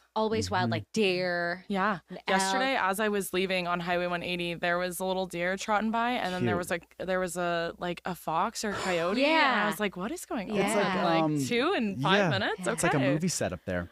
But let's talk about this because, as I mentioned, people, when you say Snowbowl, you automatically assume skiing. But your summertime activities, I grew up in a ski town in Park City. Okay. And I always said the kind of hidden gem of Park City is the summer because it is so much fun to go hiking, biking, and just exploring up in the mountains where it's nice and cool. And I love these videos that you sent over of just kind of how nice it looks during the Oh, summer. how fun is that? You have concerts and Yeah. tubing. It is so fun up there in the summer. We are open daily. We have our scenic gondola rides going on. They take you from 9,500 feet up to 11,500 feet in just about 10 minutes. You That's can hop cool. up at the top, views of the Grand Canyon, Sedona, Flagstaff, summer activities for the kids, even virtual reality skiing this year, Oh, which is that's brand new cool. for us. Oh, neat. So winter really never ends at Arizona It Snowbowl. sounds like you could do this in a day. I mean, we go up to report for a day and come back. It's not that terribly far. You don't have to get a hotel room. You can actually go up, enjoy the activities, and then drive back down safely. That's correct. Yeah. You totally can. Yeah. I mean, a short 2 hours and 30 minutes from here. It's a beautiful drive too. And like I said, great way to get out of the heat. Yeah. So let's talk about this. Do you guys do kind of like a pass that's kind of like one-stop shop so you get kind of access to everything, or do you buy them individually, or how does it work? Yeah, so we have a couple different like packages, but most of the tickets are individual for summer. But yeah, you can purchase your scenic gondola ride tickets, your summer activity tickets, and then on Fridays we actually do our sunset gondola rides, and you can package dinner with it, Oh, cool. which is amazing. Oh, neat. What's for dinner? Do you know? We have really great new entrees. It's all like a Southwest Mexican theme this year. It is absolutely delicious. Our chefs up there, they have done a really great job of just like Yum. curating that menu and bringing out that Southwest flavor. How So you take a fun. ride up to the restaurant? You and don't. So the restaurant is right at the base, Yeah, right next and to you're the eating Arizona there. gondola. Activities are right there. And then you can go up. all that How stuff. fun. That's beautiful. Yeah. Can you give us real quick, about 40 seconds left, what is your website if folks want to kind of get more information about everything that you guys are doing? Snowbowl.ski, and that's Snowbowl, not Snowball. Bowl, B-O-W-L. And now I know I'm putting you on the spot here. When does fine. ski season start? Do you Oh have my Do gosh. you have a good date to start, or it just s- depends on Mother Nature? So our goal is always to open the Friday before Thanksgiving. Gotcha. And that is a scheduled date. But last year we beat that date by 2 weeks and opened Nice. up on November 8th, and it was our longest season ever. And Yeah. so we'll see what happens this year. You've had some really good seasons. We really The have. past couple have been very long. Yeah. We skied for over 6 months Okay. last season. We got 5 seconds left. Angie, thank you so much. Thank you. Don't go anywhere. Des and Ron are going to continue right here on Fun.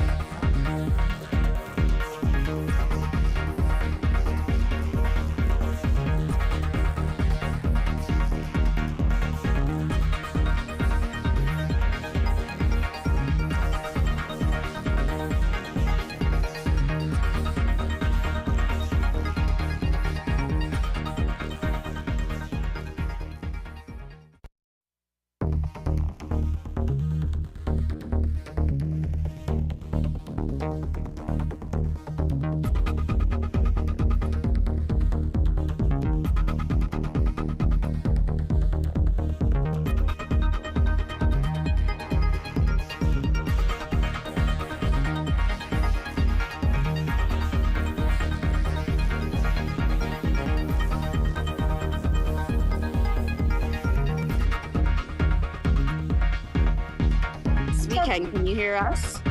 Yes. Good, how are you? You can hear them? Perfect.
Well, it's a day filled with celebrations here on Fox 10's talking program, Fox 10 Talks.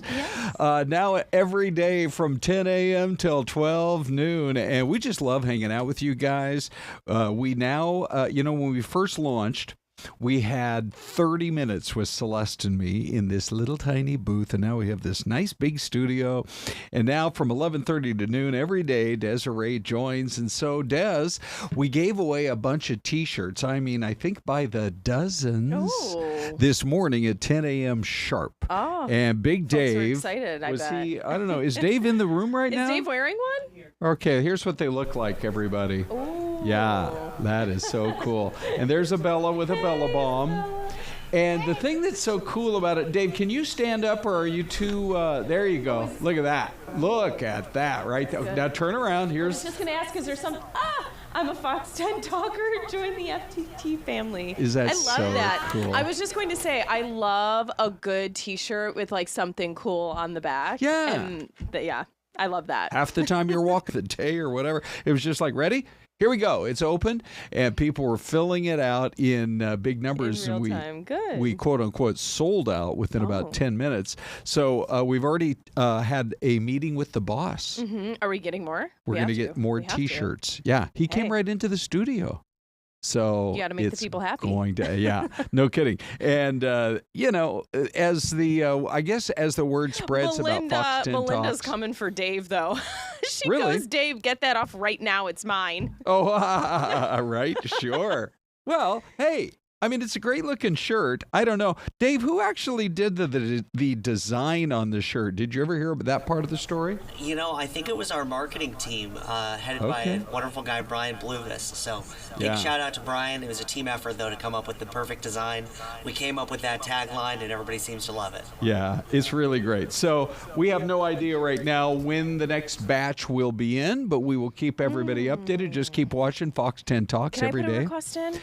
Did you not get a shirt yet? Oh no, I didn't get one yet. Oh, but Can I get gosh. a black one? Okay. I like it. I like that's my favorite color. To Oh, wear. is it Or really? Color. Yeah. Thereof color. And I was going to Black. put in for purple. I'm a big. Oh, you want purple? I'm Yeah, a big to go with your purple guy. Huskies? Yeah, there you go. Always Wow, get a my lot of drink custom going here. orders coming in. Yeah, you got to for get on sure. this. Okay, so anyway, thanks again for starting your morning with us. We have this great lineup now. Syleste and me from 10 to 11, Ty and Anita from 11 to 11:30, and then we get to hang out with you guys and Desiree now every day from 11:30 to noon. Let me just look and see what people are saying this morning. Where, let's see, Jared of Sonora is one of our newer commentators. He says, Isabella with glasses is kryptonite. Nope. Careful, Jared. There you go. Careful. Every time we go to the Dave cam, well, not every, look, oh, there you go. The funny thing is, Isabella has quite a following on social. I mean, quite a following, Des. Ooh. So it's cool. What's her at? Let's throw that in the chat. Yeah, I'm gonna throw mine in there too. Yeah. What's your name? Follow me on the gram at Desiree Fluellen. Okay. That's it. And Isabella, what's your name on the gram? Just Isabella Fredrickson. Oh, look at that. Straightforward. Okay, let's see. What else? Yeah, and go check out my Instagram. We went to a really cool place this morning on the morning show. So if good. you missed it, Okay. I did like a little recap. We were with the AZ Scalp Doctor. He does scalp micropigmentation. What does that mean? So he's bringing back men and women's confidence. Okay. So if you have like receding hairline or maybe hair loss, he can basically tattoo your scalp to look like you have hair. And it's incredible. Like, not like the bad tattooing from, right, sure. way back when. So, yeah, to learn more. Go check 'em out. Okay. Well, let's talk about the big story of the morning, which is what's going on in this firefight with the dragon fire, the Bravo, the Bravo dragon fire. And so, or the Dragon Bravo fire. We actually have Lisa Jennings online right now, set and ready to go. Let me just look at our source, you guys. She's up on Zoom. Is that correct? Okay.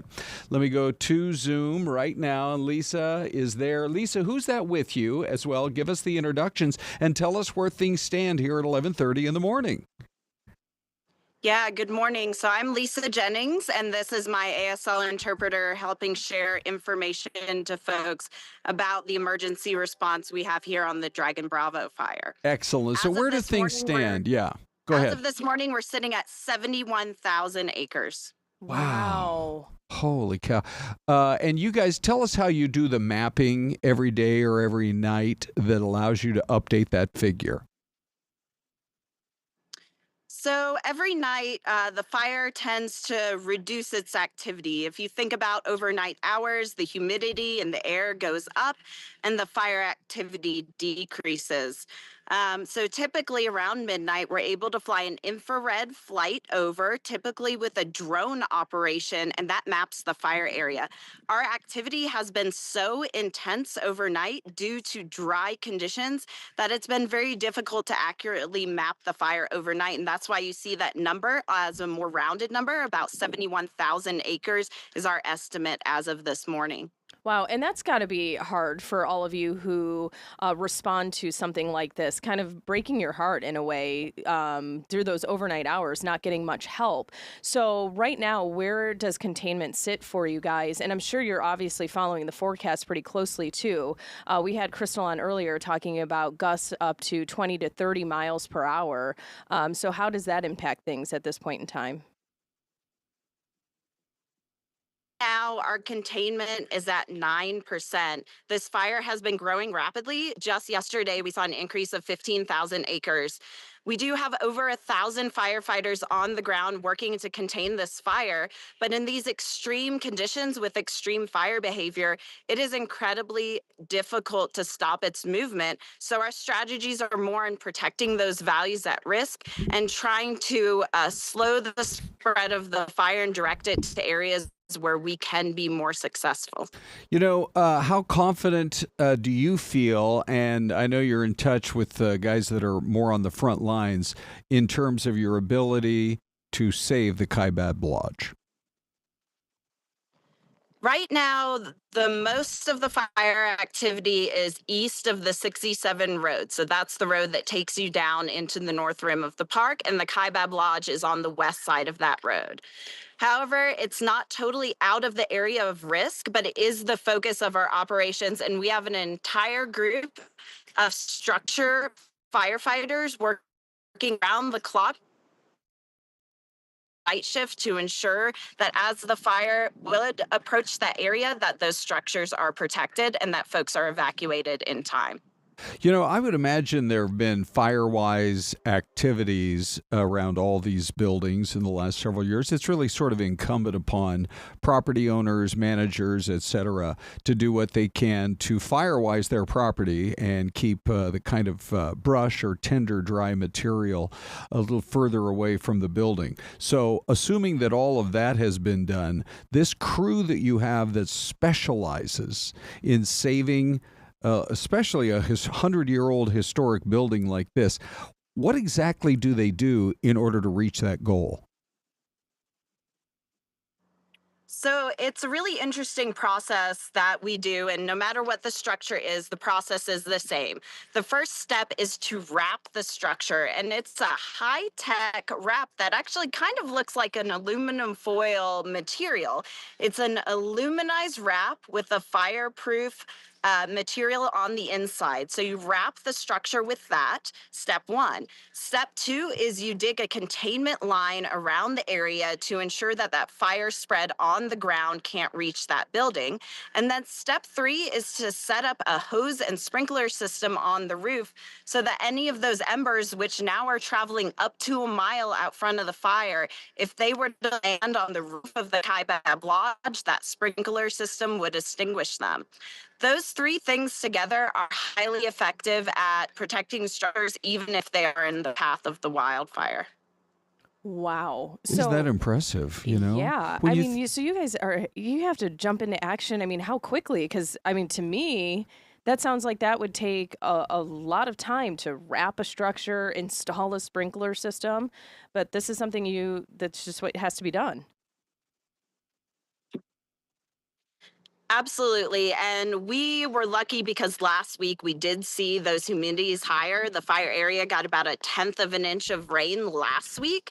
So that laid down that fire activity and allowed our firefighters to get ahead of it, assess the values at risk, and come up with the structure protection plan in time to get that safely protected knowing that the winds were going to push it northward and that it would be in the path of risk.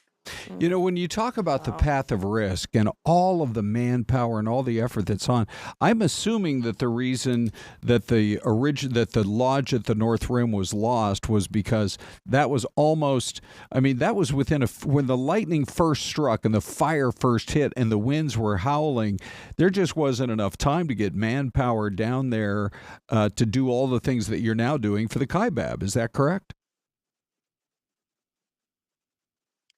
Firefighting in this area is extremely difficult. Those winds are extremely difficult to predict. Our fire team took over the fire after that structure had been destroyed, but we're seeing some similar conditions where basically the Grand Canyon creates its own unique weather. You have these finger canyons that come off the main canyon. When you get fire in them, the winds funnel up and creates really unpredictable fire activity. And how does, Lisa, since you just touched base on that a little bit, how does the changes in elevation impact a fire like this? Yeah, so there are three things that affect fire behavior. One is weather, of course, and that has not been on our side. Record low humidity every day for the last 5 days. We are in historically dry conditions for high fire behavior. The second is topography, and this is really difficult topography to work in, right? You think about the Kaibab Plateau, it's 1,000 feet higher than the South Rim, but it has a lot of changes and it has a lot of canyons that we're dealing with that are hard to fight fire in and hard to predict. And the third one is vegetation or fuel, right? That's what moves the fire around. And that area on the plateau is a dense forest of tall trees that make for a high fuel. And so when it gets up in those tree canopies, it tends to really move. And that's why you're seeing a lot of rapid growth. Wow. Okay. Impressive, that's for sure. Lisa, you're a wealth of information. We appreciate your time. And considering how far away and how remote you are, the fact that the signal held is much appreciated. Lisa, thank you. Yep. Okay, time for a quick break. Mystery Cam number 2. Give us your guess. We'll be right back.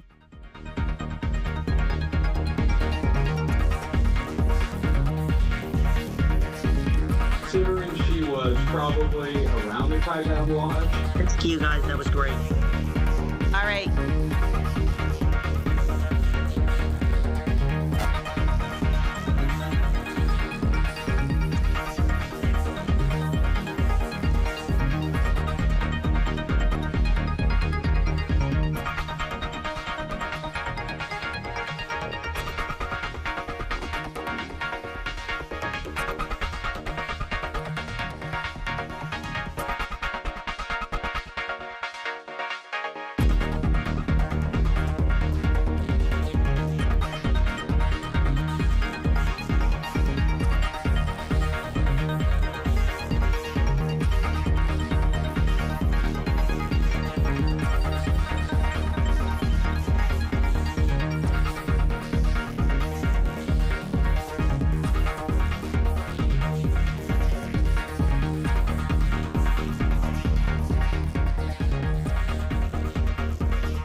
Here we go. Okay.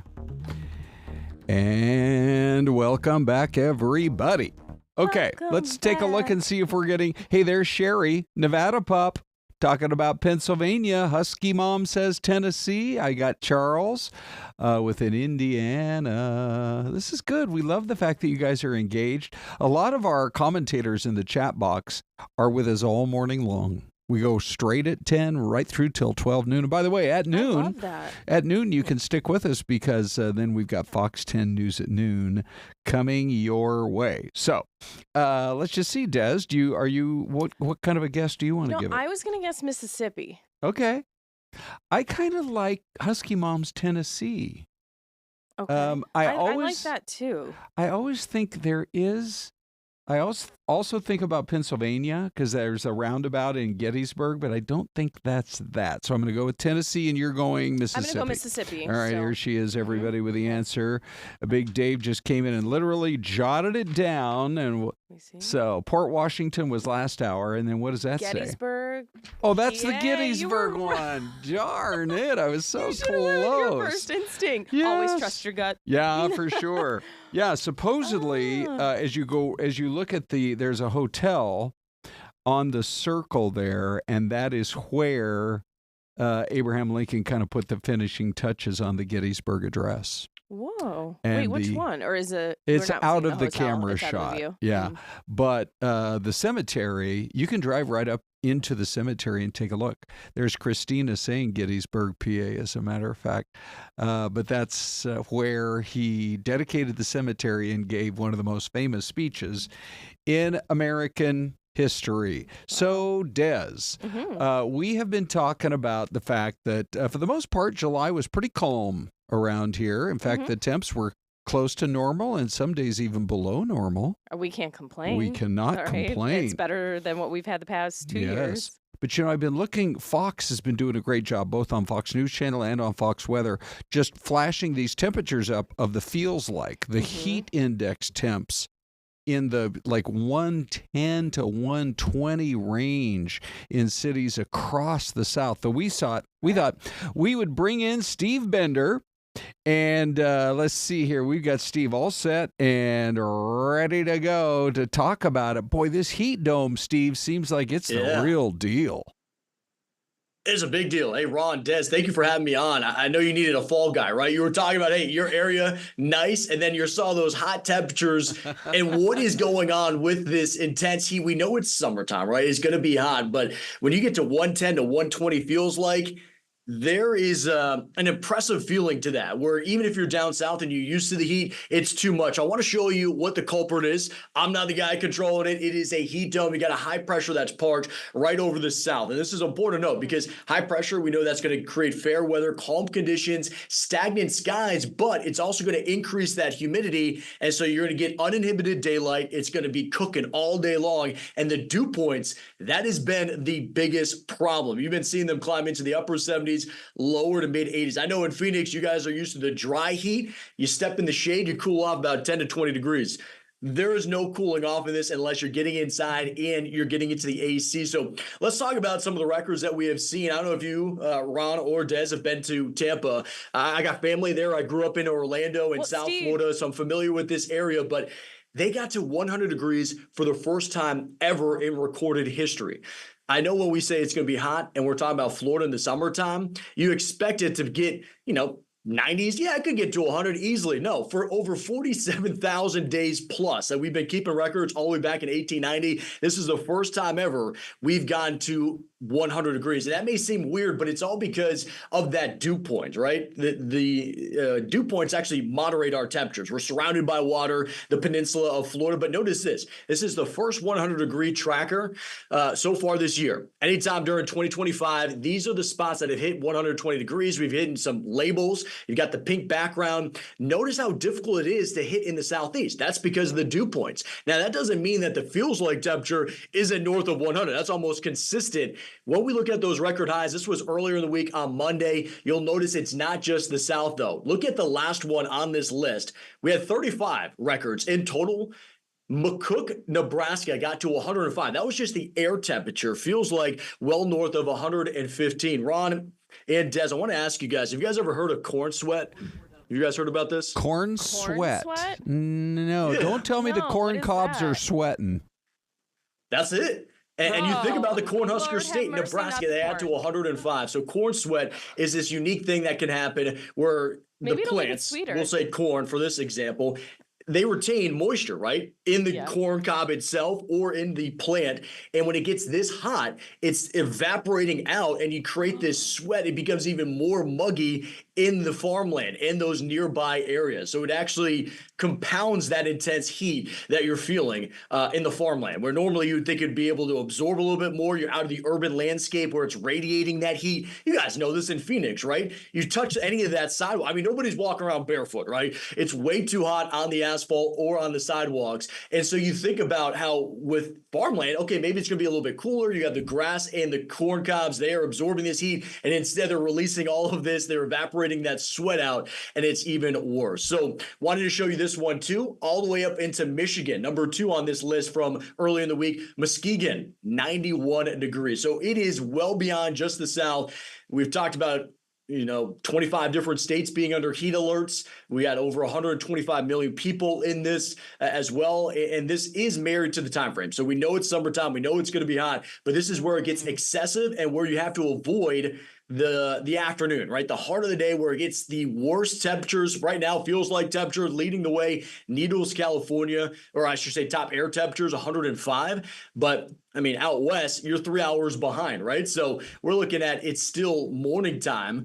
It's not even the afternoon yet. These temperatures can continue to climb, but notice the dew points. This is where it gets just miserable. It feels like you're wearing the sweat. You can't stop sweating. It's like you're walking around in a sponge right now. Lower to mid 80s. It is rough when you're looking at areas like Iowa, Missouri, Tennessee, Florida. I mean, I think what stands out for me, Ron and Des, is how far north this is reaching, right? You get into Iowa, Missouri, and Tennessee, and you're not expecting to have dew points that surpass spots like the Southeast and Florida. Yeah. Well, Steve, I was going to ask you, and I'm glad you talked about it. You said you are from the Tampa area. I was going to ask you, where are you from? So I'm originally from Buffalo, and I have been chatting back and forth with my parents. They are dying there in Buffalo. I asked them today, hey, how's it feel today? They go, hot, 89 today, and yesterday was 91. It's hot for that area in this time of year, even though it is summer.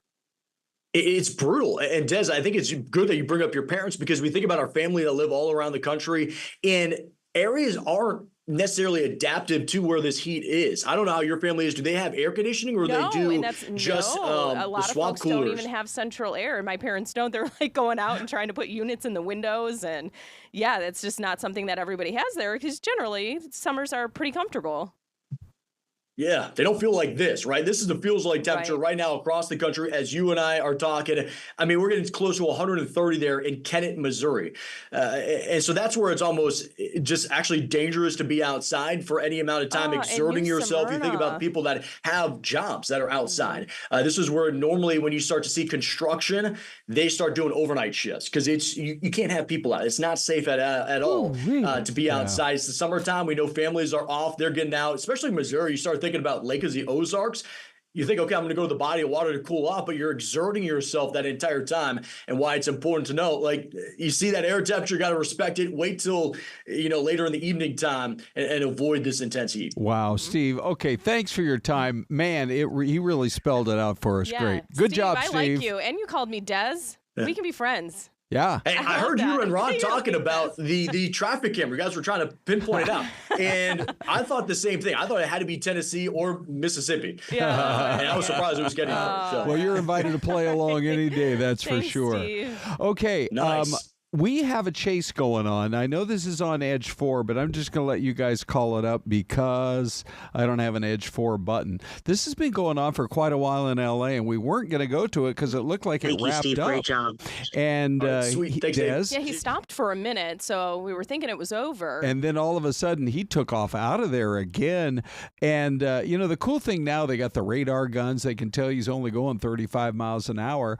But it's in Venice, in that area not far from Venice Beach, and so often it's a stolen truck, and this time we don't know, but whoever's behind the wheel of that vehicle does not want to talk to the police. I mean, I don't know what to say about this, Ron. Right? Like, you might as well just stop, because it's only a matter of time that they're going to catch up with you. But I guess if you're a criminal, you got to at least try to get away. Maybe. I think that maybe the guy thinks, well, I'm obeying traffic laws. I'm going 35 miles an hour. He's now down to 22, 21 miles an hour. Yeah, but you're not obeying the law. Correct. When an officer tries to pull you over, then it's still felony flight. And now you see what he's doing. He's crossing the double yellow line.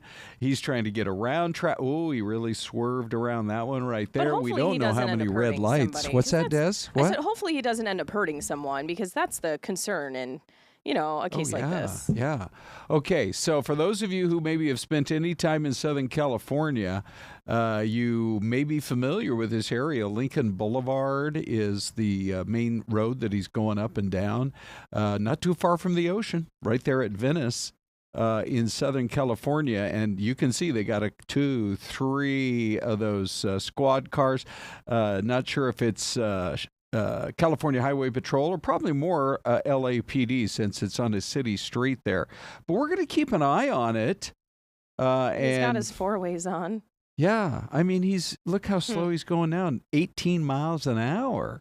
So hopefully it does come, like you said, to a peaceful resolution. Oh, what's he going to do here? He's got enough room. He's going to squeeze right in. Look, this might be a good place to just give it up.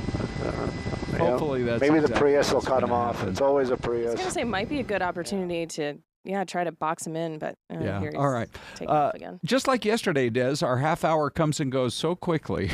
We got to wrap it up. Put in for more time?